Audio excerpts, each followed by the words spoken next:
Check out our giveaway at the end of the video. This is a great one.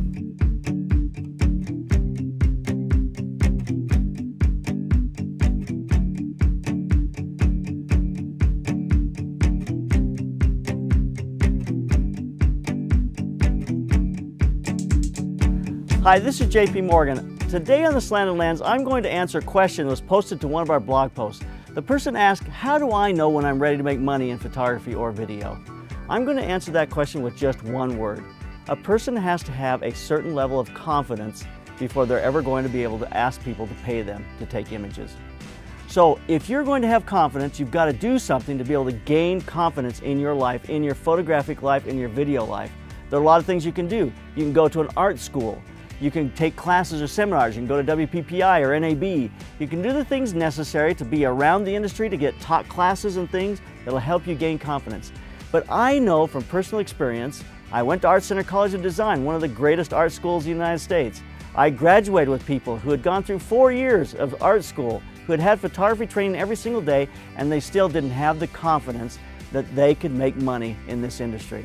So here are 8 ways that you can gain the confidence so you can start shooting in the industry. It's not as difficult as you think.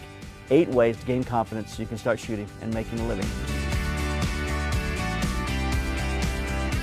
Number 1, you're going to need a certain amount of equipment. You're going to need a camera and a lens. That's it. You're going to need a camera and a lens. You now should have enough confidence that with this camera and this lens, I can take a picture and I can get someone to pay me for it. That is all the equipment that you really need. You need a camera and a lens. I have a daughter-in-law who's made money. People have paid her to take images using her camera, her Rebel, and a kit lens. It's really helpful if you have either a laptop or a computer you can load your images to, sort them, and post them online. So with your camera and a lens, you probably need some kind of a computer you can be able to work on. Doesn't have to be expensive, doesn't have to be a Mac, but you have to have some way to get your images online, be able to deliver them to the client.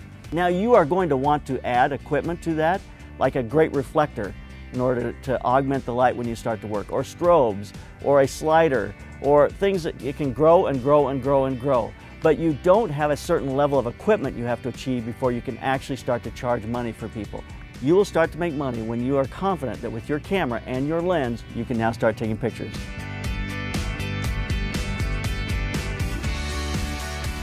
Number 2, you've got your camera and your lens, you're now going to start to shoot. If you want to photograph children and do portraits, then you start taking pictures of your kids, your friends' kids, your relatives, as many kids as you possibly can. As you start to do this, you're going to get a body of work. Now remember, this is a journey, it's not a destination. You want to take as many pictures as you can, and each time you do more and more pictures, they're going to get better and better. You're going to shoot on an entry level for people around you. Your friends, your family, a guy you met at work, somebody who's at church. You're going to take these people around you and you're going to start to photograph the things that they need photographed. You're going to do it for free in the beginning, and then you're going to move that into getting them to pay you. That's an entry-level point in the market. You're not going to call art directors with a portfolio of 8 images you just scraped up over the weekend and get a job. You're going to have to go after people that are on your level. For me, I started taking pictures for a guy who had a small design business that he ran out of his house. I took pictures of mufflers on white seamless for years, but I had to pay the bills. And so that was my beginning place. I had the confidence, I could shoot these small little images for him. That gave me more confidence to shoot larger images, bigger setups, people and cars, and eventually that just grew.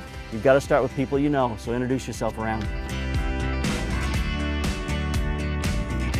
Number 3 is you need a portfolio. Take these images you've been doing of your children and your friends' kids and put them all into one body of work online. Go to Squarespace and start a template portfolio that is very simple but looks really effective. Get a nice logo for yourself on there and your images, and you've got a portfolio now with the images you've been taking.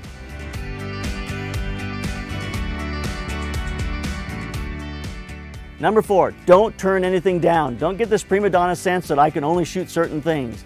A famous comedian that I photographed time and time again through the 80s and 90s, had many Showtime specials, told me that the biggest mistake she ever made was that every sitcom she was ever offered she turned down because she didn't think it was good enough. In the end, she never did a sitcom.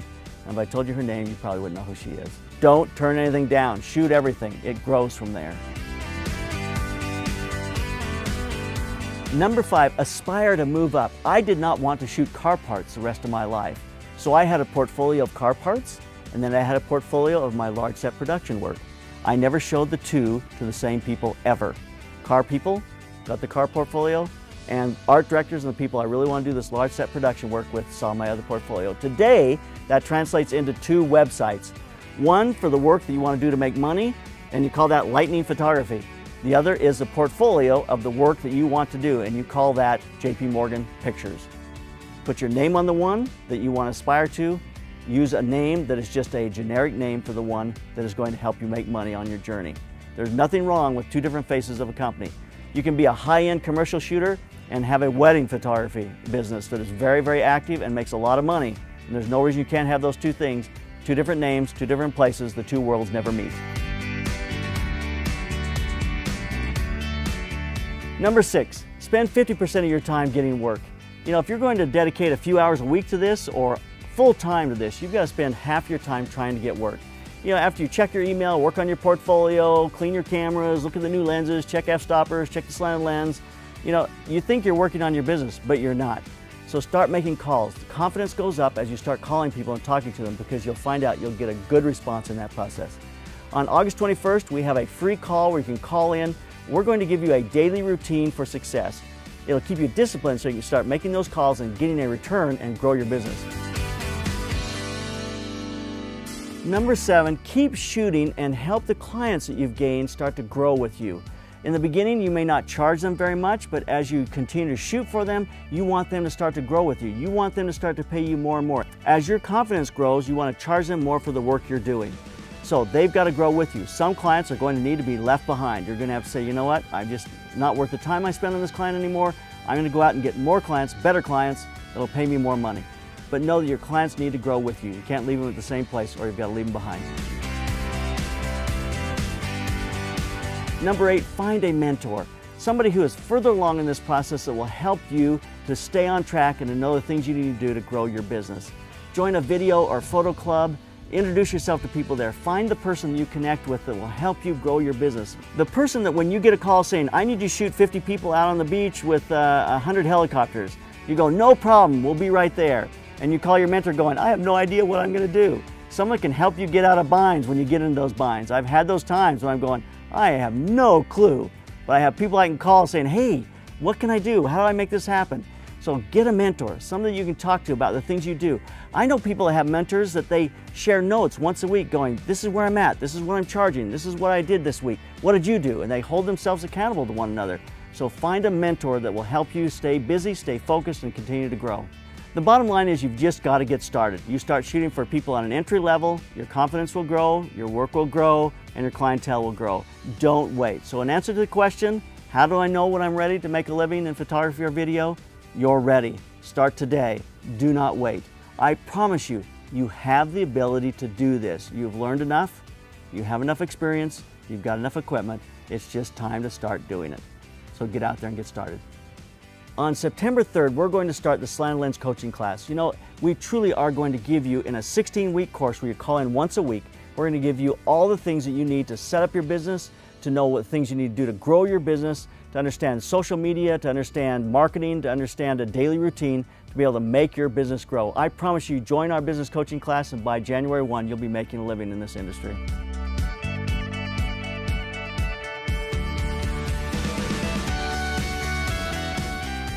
This is not a light blaster. This is a 70 to 200 millimeter Tamron 2.8 vibration control lens. Go to theslanted lens.com. Don't miss out. This is a great giveaway. You've got till August 31st.